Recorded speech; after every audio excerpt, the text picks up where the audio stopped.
Conversemos es una producción de la Iglesia Diálogos y Fe de Bogotá, Colombia, que busca la participación comunitaria en la comprensión del texto bíblico, porque la profundidad espiritual no es incompatible con el pensamiento crítico.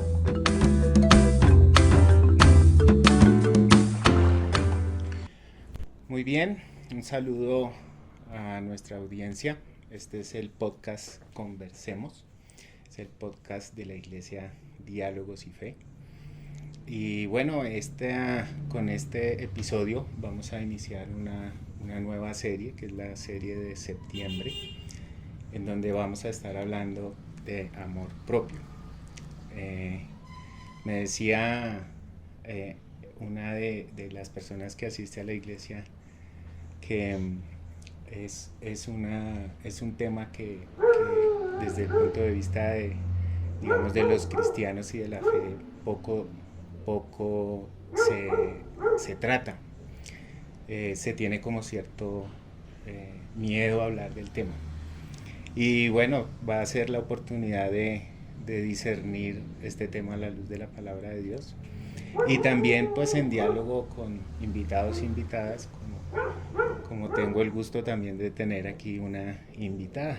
Se trata de Claudia Hernández, psicóloga, alguien que conocí también hace algún tiempo y que bueno, vamos a compartir esta tarde a la luz de este tema. Claudia, bienvenida, muchas gracias por acompañarnos. Muchas gracias por la invitación y de verdad por este espacio. Es un tema muy importante que hay que tratar de verdad, y más en este tiempo que post pandemia, que ha sido como muchos rezagos luego de tener que enfrentarnos cara a cara con nosotros mismos, porque si te das cuenta, normalmente la sociedad, el sistema siempre está queriendo distraer, y muchas personas se ponen la máscara de bonachones y de distraerse de sí mismos y ayudar a los demás, ¿no? Entonces se distraen de su propia persona. Sí. Entonces en el momento de ¿y ahora quién ayudó? Bueno. Llega el momento preciso de que te encuentras y no hay nadie más sino tú. Sí. Y que a quién tienes que ayudar, a ti mismo. En último término vamos a contar, bueno, primeramente con Dios, pero con nosotros mismos, ¿no? Pero ven, antes de entrar en materia ya más profundamente, quisiéramos saber de ti, quién eres, a qué te dedicas, bueno, algo que quieras compartir. Soy psicóloga, egresada de la Universidad Konrad Lorenz. Bueno, yo tuve la fortuna, creo que fui de la última promo que salieron egresados de la universidad con la experiencia directa de tener ratas en el laboratorio. Y en el laboratorio teníamos que hacer un esquema de condicionamiento a las ratas, que teníamos que lograr que las ratas se pararan en las dos patas traseras y palanquearan para recibir pellets, que eran como bolitas de azúcar. Entonces las tenían en una condición de abstinencia, pues con veterinario, o sea, todo fue como manejado así, pero las ratas fueron criadas para ese propósito. Wow. Y luego les aplicaban la eutanasia, porque ya no servían para otras prácticas, porque ya estaban adiestradas. Ya estaban condicionadas, ¿sí? Y pues normalmente, o sea, creo que todos lo logramos, ¿no? En ese tiempo. Y verme en esa realidad de aplicar el método científico para lograr esa modificación o ese condicionamiento del comportamiento, y tener que entenderlo de esa manera, como la psicología, como compara el comportamiento o la conducta animal con la conducta humana. Y pues desde el método científico pues funciona. ¿Por qué? Porque normalmente nos comportamos como autómatas. Entonces, ¿cuándo se rompe ese esquema? Cuando una persona logra conectarse consigo misma, digamos, con esa chispa o ese, digamos, esa parte espiritual que todos tenemos y que nos hace estar vivos. Ahí se rompe, porque ya no nos dejamos manipular o gobernar por ciertos esquemas del ambiente o contextuales, y logramos poder a conciencia tener un comportamiento distinto, así sea el hábito o la tendencia que nos lleva a tener ese comportamiento frente a tal estímulo. Claro, ¿sí? Tremendo, ¿no?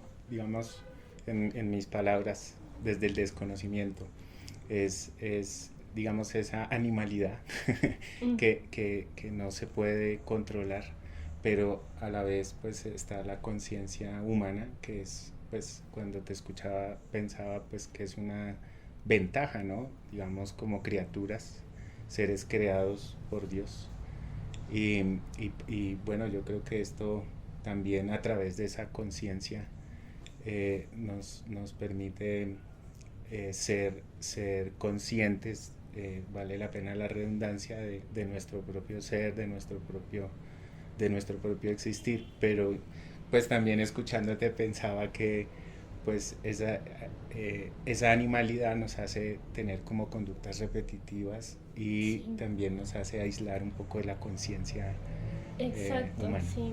Cuando nos dejamos llevar por esa parte primitiva, cada vez eso toma más fuerza en nosotros. Entonces, a la medida que nosotros le damos esa, ¿cómo decirlo? Esa libertad de expresión, de que, por ejemplo, si, no sé, voy a desayunar, por ejemplo, pero amanecí con pereza y me dejo gobernar de la pereza, entonces voy a prepararme cualquier cosa para desayunar, un pan o lo que sea, pero ¿dónde está el cuidado hacia mi cuerpo? Hacia este vehículo físico que transporta mi alma. ¿Sí? Entonces, ahí es donde entra el nivel de conciencia de cada persona, de que si hay un nivel de autoobservación, que eso es algo que discutíamos bastante en el ámbito del laboratorio, por ejemplo, de que quién es el observado y quién es el observador. Porque nosotros al estar en ese laboratorio también somos parte digamos, de lo que se está manipulando, del fenómeno que se está observando, ¿cierto? El observador está comprometido en el laboratorio. Exacto, porque somos humanos. Entonces, a la medida que no nos conozcamos a nosotros mismos, ¿cómo vamos a romper todos esos esquemas? Entonces, muchas veces se tiende a confundir lo que es el amor propio, que es el tema principal, ¿no? Con el egocentrismo, que es cuando la persona ya se extralimita del amor, digamos, del amor por sí mismo, por la idolatría, digamos, de sí mismo, como, ay, es que soy muy bonito, muy bonita, es que mi cuerpo, es que... El mito de Narciso. Exactamente, entonces ya se vuelve algo más narcisista que realmente lo que es el amor propio, porque el narcisista en realidad no se quiere a sí mismo. Pero mira, yo pensaba también que incluso la conciencia no es que sea una muy buena guía tampoco, a pesar de que pues irradia luces, ¿no? Porque imagino o pienso que a través de la conciencia podríamos nosotros generar algunos mecanismos de autorrepresión, como por ejemplo, no sé si está mal enfocado el comentario, pero yo lo que tengo en mente es cuando se genera, por ejemplo, presión por el sistema en donde yo tengo que rendir y me sacrifico a mí mismo, no como bien, me trasnocho, me esfuerzo, me entrego tanto, digamos, para poder responder a unas exigencias pues de las que soy consciente que debo atender por responsabilidad, por trabajo, o incluso también pues porque apela como a la codicia, a la avaricia por tener más dinero, entonces me desgasto y me entrego, ¿cierto? O incluso en el plano de pues del compromiso con otra persona, en esa conciencia tengo afinidad por una pareja, por un familiar, por otra persona, entonces me olvido de mí mismo para entregar como todo el ser en atenciones y me aíslo totalmente de mi propio bienestar. No sé qué opinas de eso. Eso suele suceder mucho. De hecho, esa es una de los aspectos que tiene la sociedad enferma, ¿no? El corre-corre de la cotidianidad. Que el niño, que la pareja, que sí, le toca a uno correr para atender al niño, pero no puedes cuidar la pareja, entonces tiene que atender aquí y atender allá. Sin embargo, ahí lo que hay en realidad no es conciencia, sino precisamente olvido de sí mismo. ¿Sí? Cuando una persona realmente tiene conciencia de sí mismo, logra identificar su pensamiento, su sentimiento y su acción, y logra de acuerdo a eso priorizar su parte espiritual, ¿sí? Que es algo fundamental que nos motiva a luchar cada día en esta existencia, ¿no? Y lo que es la parte material, que tiene que ver con toda la dinámica del ambiente, ¿no? De la familia, el trabajo, los compromisos, porque también es importante dimensionar que nuestra existencia debe ser útil, ¿sí? Que debemos dejar un granito de arena. ¿Qué estamos haciendo nosotros por los demás? Esa era una pregunta que hacía mucho Martin Luther King, que él decía que había que fortalecer el carácter y había que apuntar a la educación, que la educación era el arma más poderosa para cambiar el mundo. Uh-huh. Entonces, digamos que el sistema, la misma dinámica de la cotidianidad, de que hay que desayunar, almorzar, cenar, porque el cuerpo tampoco tiene energía eterna, o sea, nos envejecemos también todos los días, el tiempo es limitado, o sea, el día tiene 24 horas, no nos alcanza para todo eso, todas las cosas que hay que hacer. En mi caso, por ejemplo, que soy madre soltera con un niño pequeño, o sea, me toca volverme a hacer el trabajo de 6 personas. Entonces, ¿cómo logro yo priorizar todas las cosas que tengo que hacer? Pues primero tomar la decisión de que si estoy en una relación que no me suma, que no me apoya, no digamos como el esquema del princeso o la princesa, no, sino que es un apoyo también moral, de que no me resta a mi crecimiento personal, ¿sí? Más eso, porque claro, uno espera que con una pareja uno pueda también desarrollarse materialmente, pero fundamental es la parte emocional, la conexión que puede haber entre las dos personas sin egoísmos. Uh-huh. No que yo no te dejo brillar porque entonces alguien va a ver que brillas y entonces por los celos entonces te voy a cortar las alas para que nadie te mire, nadie... Sí, no, es todo lo contrario, es antes que la persona logre que uno lo apoye a uno en ese aspecto, ¿no? Que uno haga que brille más. Uh-huh. ¿Quiere esto? Bueno, vamos para eso. Necesita su tiempo, su espacio, respetar eso, porque es que nadie es eterno. Diría el salmista, ¿no? Nadie es eterno en el mundo. Sí, o sea, ¿qué tal si yo me muero o mi pareja se muere? Claro. O sí. Entonces yo quedo en un abismo total, claro, porque no hice nada por mi propia vida. Claro, ahí yo noto la necesidad, digamos, en el amor propio de establecer límites. Correcto. Y esas formas de autoprotección en relación con el otro, dependiendo, digamos, como la posición que tiene el otro. Yo quisiera hacerte, digamos, una pregunta ya también a nivel profesional.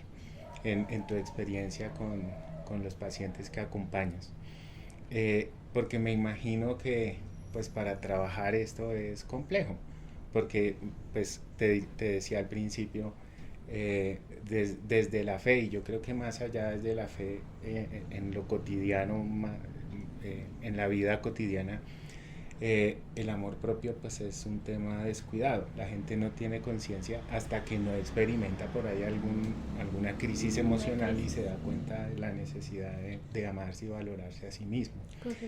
Entonces, ¿cuáles han sido, o digamos en tu experiencia, cuál es la barrera más fuerte que nosotros tenemos que superar como seres humanos para aprender a amarnos a nosotros mismos?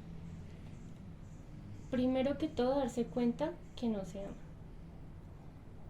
Porque lo que te digo, mucha gente confunde la vanidad con que yo me amo a mí misma porque voy a la peluquería, porque me compro la mejor ropa, porque sí, porque no, digamos que son cosas, claro, hay que atender el cuerpo y hacer ejercicio, tomar agua, procurar dormir bien, todas las cosas vitales, ¿sí? Básicas, aprender a respirar, tomar agua, dormir. Los ciclos circadianos son fundamentales para la restauración del cuerpo en la noche, ¿sí? Para que el cuerpo, digamos, como pueda tener su espacio de descanso para que se revitalice. Uh-huh.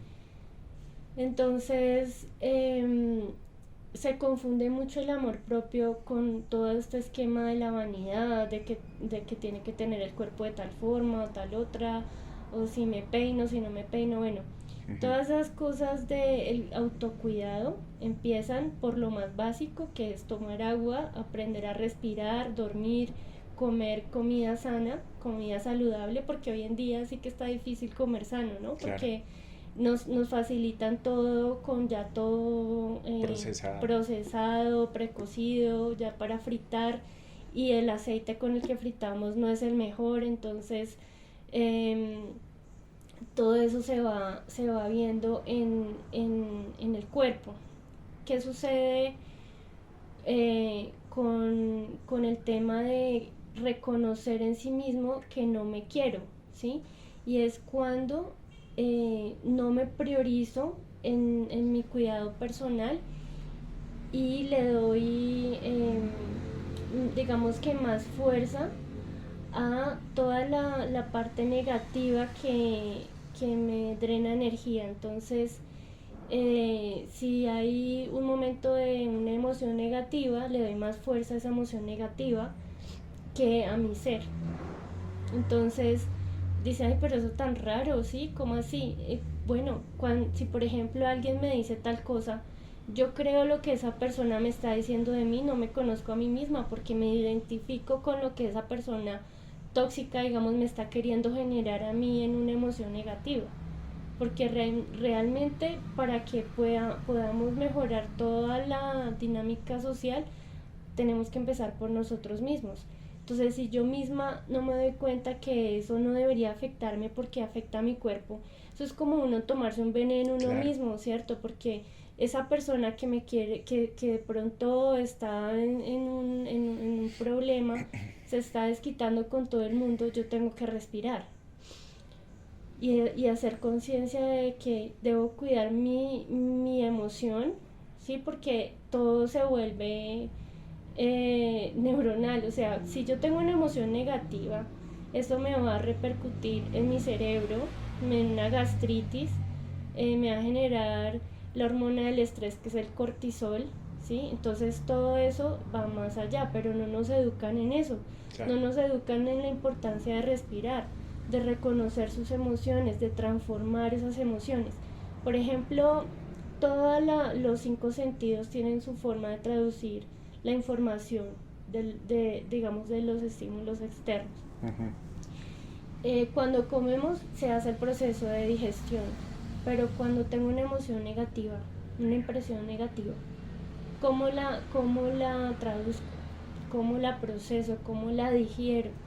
Si no nos dan más que dramas en todo el sistema, nos enseñan a ser dramáticos, a ser impulsivos, compulsivos, a ser celosos, y eso es todo lo que nos estamos tragando.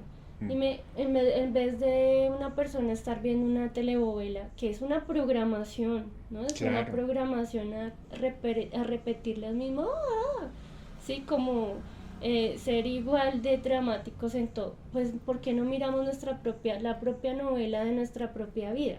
Eso sí que es una tragedia. No es novela, sino tragedia. Sí, la tragicomedia, ¿sí? Entonces, ¿para qué nosotros gastamos tanto tiempo de la vida que podemos más bien priorizar en tener un tiempo para descansar, para compartir en pareja? Porque eso también ayuda a producir dopamina. Si es bueno, ¿no? Porque si es así súper kármico, pues También es complejo. toca revisar todo eso porque todo eso afecta. Por supuesto. Pero me parece interesante, digamos, cómo iniciaste la argumentación. El amor propio, como se ve fuera, es como cuidarse, tener buen cuerpo, hacer ejercicio, pero luego hiciste un comentario amplio sobre el cuidado de las emociones, lo que tenemos en la cabeza, en el corazón, pero que trasciende la parte corporal, pero por supuesto tiene implicaciones de salud fisiológicas, como las emociones. Todo se psicosomatiza.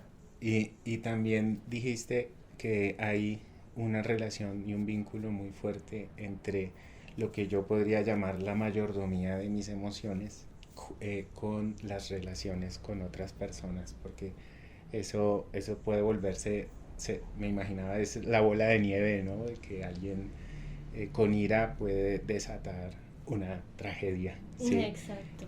Veía un artículo, creo que esta mañana, sobre la era de la ira, ¿no? Porque hoy, digamos, el sistema y la presión quiere exacerbar y manipular las emociones, y una de esas, pues efectivamente, la ira en función de algunos propósitos políticos. Pero ven, enganchados un poquito con este tema del vínculo entre la mayordomía de las emociones en las relaciones sociales. Bueno, aquí tenemos que introducirnos al tema de la fe, ¿no? Hay un texto bíblico, bueno, que de hecho son varios textos bíblicos, sí. Y yo quisiera citar dos que no son muy usados en este plano. Uno es Romanos capítulo 13, versículos 8 al 10, que a la vez cita, para mí, honestamente un poco sorpresivo, a Levítico capítulo 19, versículos 9 al 18. Digamos, ¿qué contiene estos textos? El centro es el mandamiento de amar a los demás como nos amamos a nosotros mismos. En el caso de Levítico, está en el contexto de las relaciones sociales, en donde dice no mentir, no poner tropiezo, no pagar lo que es justo, no seas vengativo, no guardes rencor. Y por su parte, Romanos afirma que ese precepto es el resumen de la ley. Digamos, está este sentido de que si no somos capaces de amarnos a nosotros mismos, no somos capaces de amar a Dios y sobre todo, pues, efectivamente de amar a los demás. Romanos también tiene o contiene algunos elementos en relaciones sociales, como por ejemplo actuar de mala fe, robar, mentir, engañar, defraudar, despojar, alimentar odios, guardar rencor. En este plano, bueno, yo pues te preguntaría tu impresión, ¿no? Como, pues efectivamente como profesional, pero también como mujer de fe. Por ahí algo que me faltó o nos faltó al principio en la introducción es tu vínculo con la fe. Mira, yo desde que tengo uso de razón siempre he buscado el conocimiento.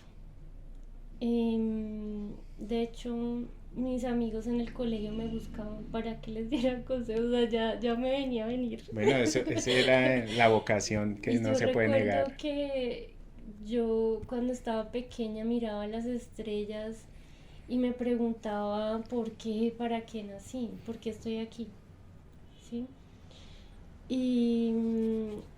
Y ya luego de trasegar en tanto y tanto, porque de verdad que he investigado profundamente muchas cosas sobre el ser humano, desde la espiritualidad, desde varias fuentes. Y pues digamos que desde la lógica y la razón, o sea, lo que se maneja desde la parte del conocimiento adquirido, puedo entender que definitivamente todo lo que está codificado en nuestro esquema particular de entender el mundo es lo que permite el procesamiento de la información para yo entender y comprender, ¿sí?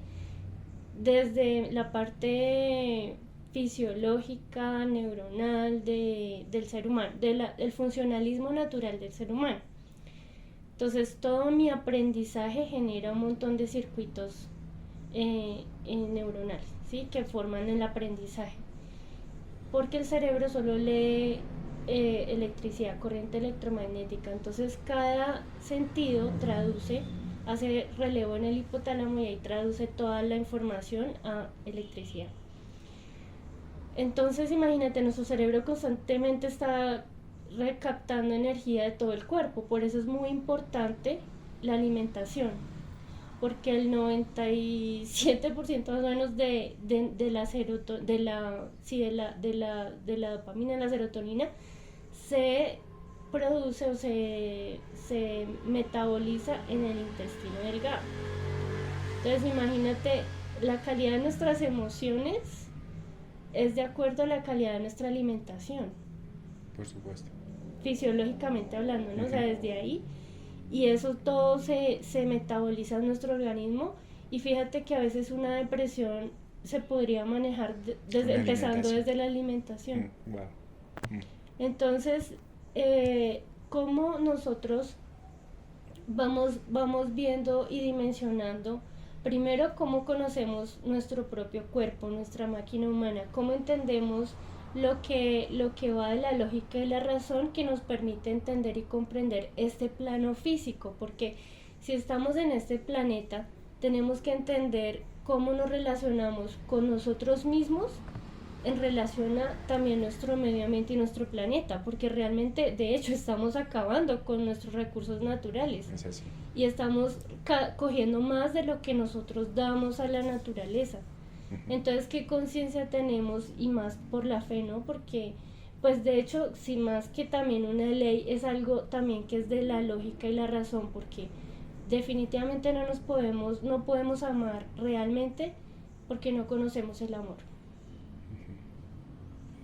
No nos conocemos a nosotros mismos, no nos respetamos a nosotros mismos, nuestro propio cuerpo, pero nos hace falta conocer, indagar, preguntar. Y muchas veces todo lo fanatizamos para encubrir nuestra propia negligencia. Y es por falta de conocimiento solamente. O sea, hay cosas tan simples y tan sencillas de gestionar y ya todo está dado. O sea, ya todo está más fácil de encontrar, de llegar a las respuestas de las cosas, pero nos centramos más en los problemas más que en la solución. Y entonces, ¿cómo nosotros podemos empezar a tener realmente un cambio en todo y poder entender que lo importante que es amar al prójimo? Para poder nosotros llegar allá, tenemos que haber entendido y comprendido nuestra propia manera de pensar, de sentir y de actuar, porque así entendemos nuestra humanidad. ¿Sí? Pero entonces, como hay tanto fanatismo, tanta locura a veces, ¿cómo se dice? La demencia mesiánica. Wow. Que es como querer o pretender ser como Dios. O sea, en realidad tenemos una chispita de eso, ¿no? De que Dios nos ha dado un toque para que podamos vivir ese soplo de la vida, ¿no? Y nos ha dado este cuerpo para que nosotros podamos habitar bajo las leyes de este planeta, porque el planeta Tierra tiene ciertas condiciones para poderlo habitar, y nosotros pues no tenemos tiempo de saber todo de todo, pero al menos tener el conocimiento de lo básico para poder tener una correspondencia en el mundo que habitamos. Yo te agradezco mucho este comentario, mira que no lo sabías. Justamente en la iglesia estamos haciendo una campaña de sensibilización con un evento a nivel de iglesias que se llama Tiempo de la Creación. Y estamos también proyectándonos a la COP30 que va a tener lugar sobre cambio climático en Brasil, ¿no? Y fíjate que en la campaña hablábamos justamente uno de los un trabajo que hicimos alguna vez que llamamos las 95 tesis ecológicas. Una de esas reza justamente de que necesitamos amar a Dios y a los demás como nos amamos a nosotros mismos, pero incluimos la dimensión de la naturaleza. Quien no ama el ecosistema, quien no ama, digamos, el planeta, no tiene conciencia de lo que significa también el amor propio y el amor por los demás. Se nos fue el tiempo, Claudia, de verdad, muchísimas gracias por compartir. Creo que en esto último que mencionaste también nos abres la posibilidad de comprender, nos das razones para comprender, porque es importante amarnos a nosotros mismos para amar a Dios y para amar a los demás. Gracias, Claudia, de verdad. Un placer, muchas gracias y reitero que lo principal es poder entender y comprendernos a nosotros mismos para poder amar y comprender al prójimo. Así es. Bueno, y en el podcast nosotros dejamos una preguntita como para suscitar el debate. Entonces vamos a dejar la pregunta, ¿cómo te amas a ti misma? ¿Cómo te amas a ti mismo? Bueno, bendiciones.